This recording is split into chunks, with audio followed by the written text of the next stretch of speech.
Hello student, आपको अपने channel MA ज्ञान स्टडी में स्वागत है। तो चलिए हम आज के इस वीडियो के तहत हम आपको सोशल साइंस यानी सामाजिक विज्ञान का इम्पोर्टेंट जो है लिखने वाला क्वेश्चन है, सब्जेक्टिव क्वेश्चन को लेकर आए हैं और पूछा गया क्वेश्चन है। तो चलिए हम वीडियो को स्टार्ट करते हैं और सभी क्वेश्चन को समझाने की कोशिश करते हैं। पहला क्वेश्चन आप देख सकते हैं कि कह रहा है राष्ट्रवाद क्या है। राष्ट्रवाद से आप क्या समझते हैं? तो आप इसे लिखेंगे कि राष्ट्रवाद एक ऐसी जो है भावना है जो किसी विशेष भौगोलिक, सांस्कृतिक या सामाजिक परिवेश में रहने वाले लोगों में एकता की वाहक बनती है। मतलब किसी विशेष भौगोलिक, सामाजिक और सांस्कृतिक परिवेश में रहने वाले लोगों में क्या होती है? एकता की वाहक बनती है। अगर राष्ट्रवाद का शाब्दिक अर्थ देखें तो इसका शाब्दिक अर्थ अपने राष्ट्र के प्रति सोच और लगाव की भावना का विकास है। अपने राष्ट्र के प्रति सोच और लगाव की भावना का विकास है राष्ट्रवाद का शाब्दिक अर्थ। तो आप समझ गए होंगे कि राष्ट्रवाद क्या है। राष्ट्रवाद एक ऐसी भावना है जो किसी विशेष भौगोलिक, सांस्कृतिक या सामाजिक परिवेश में रहने वाले लोगों में एकता की वाहक बनती है। अर्थात अगर राष्ट्रवाद का शाब्दिक अर्थ है अपने राष्ट्र के प्रति सोच और लगाव की भावना का विकास, यही राष्ट्रवाद का शाब्दिक अर्थ होता है। इतना बात आपको समझ में आ रहा होगा।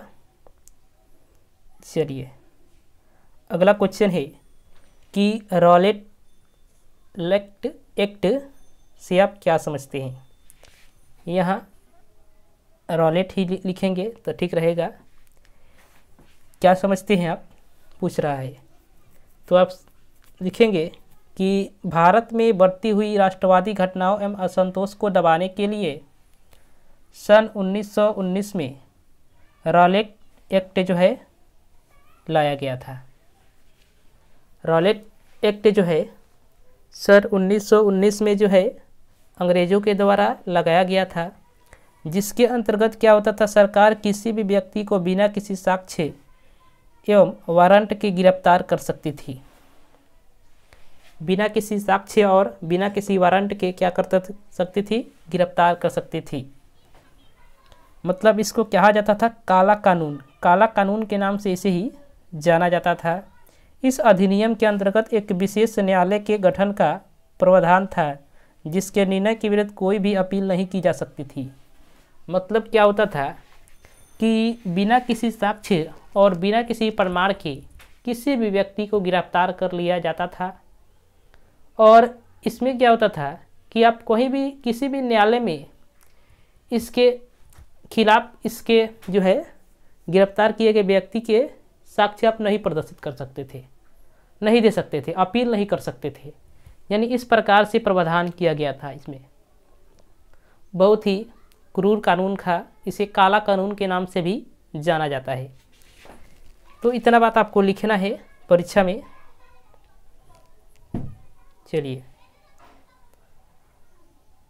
बहुत इम्पोर्टेंट क्वेश्चन आया है आपके सामने कि सलमपत्ति की शुरुआत कैसे हुई। सलमपत्ति जो था उसकी शुरुआत कैसे हुई थी?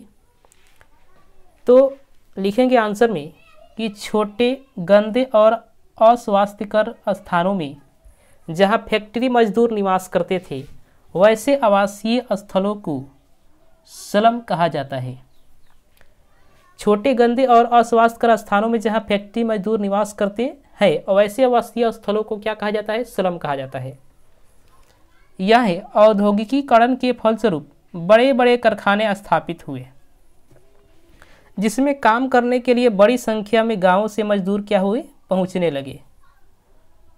अब गांव से मजदूर जब पहुंचे तो वहां उनको रहने के लिए क्या होती है? रहने की कोई व्यवस्था नहीं थी। मजदूर कारखाने के निकट रहे, इसलिए कारखानों के मालिकों ने उनके लिए छोटे छोटे तंग मकान बनवाए, जिसमें सुविधाएं उपलब्ध नहीं थी, किसी प्रकार की सुविधा नहीं थी। और इन मकानों में हवा, पानी तथा रोशनी, साफ सफाई की व्यवस्था भी नहीं थी। अब इस प्रकार से व्यवस्था नहीं थी तो इस प्रकार आप कह सकते हैं कि औद्योगिकीकरण के फलस्वरूप संपत्ति की शुरुआत हुई।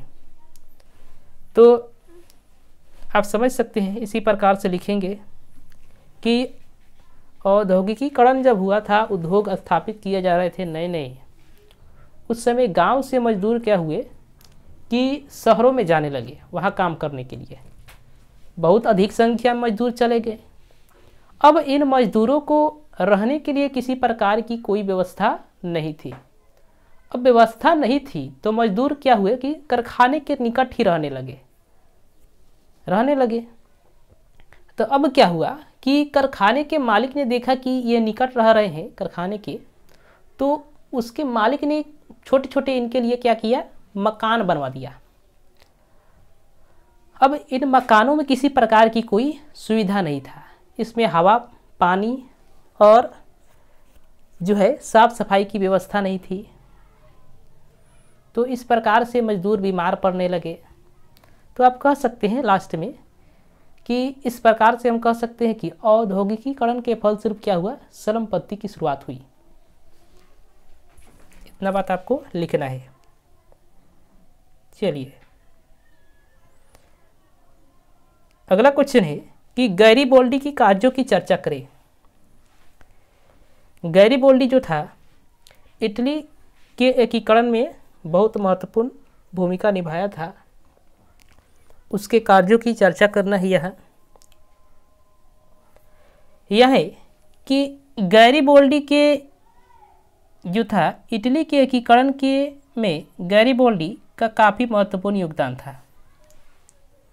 मेजरी और कबूर के समान वह भी एक महान राष्ट्रवादी था। यद्यपि गैरीबोल्डी पेशे से एक नाविक था। यहाँ भी लिख लेंगे, यह क्वेश्चन जो है अंडरलाइन कर लेंगे क्योंकि ऑब्जेक्टिव में पूछा जाता है कि गैरीबोल्डी पेशे से क्या था, तो नाविक था। लेकिन उसे सैनिक क्षेत्र में महारत हासिल थी।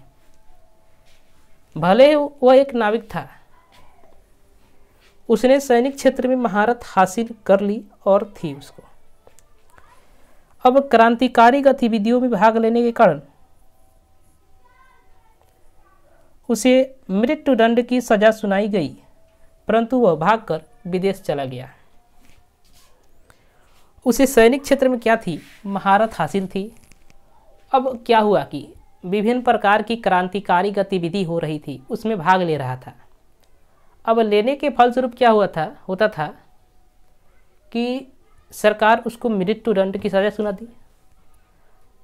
सुना दी, लेकिन यह विदेश भाग गया तो बच गया।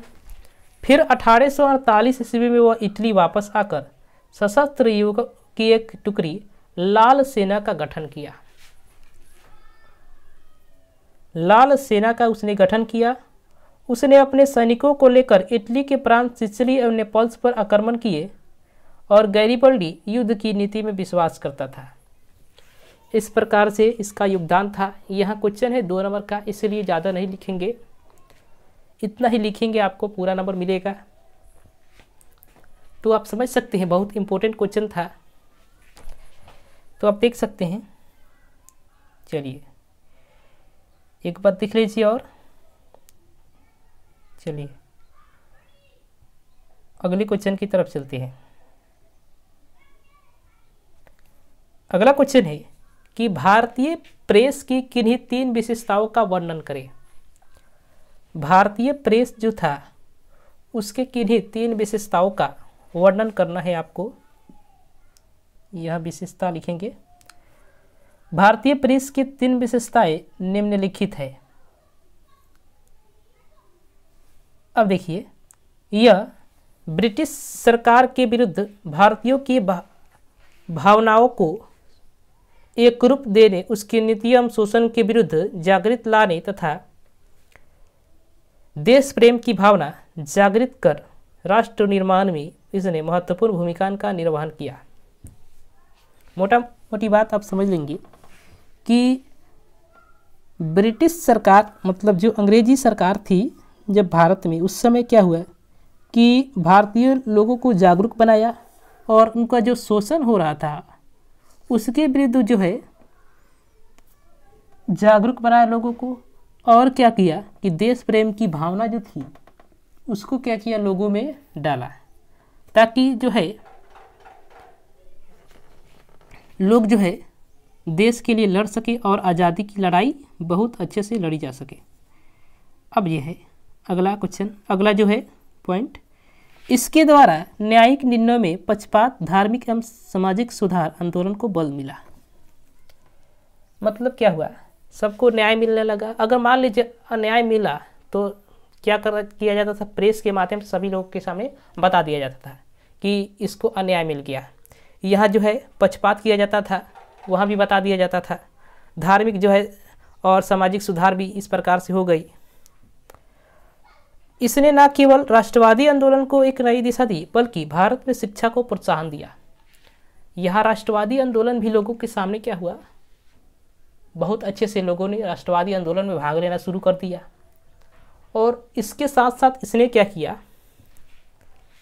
भारत में जो शिक्षा थी उसको भी प्रोत्साहन दिया।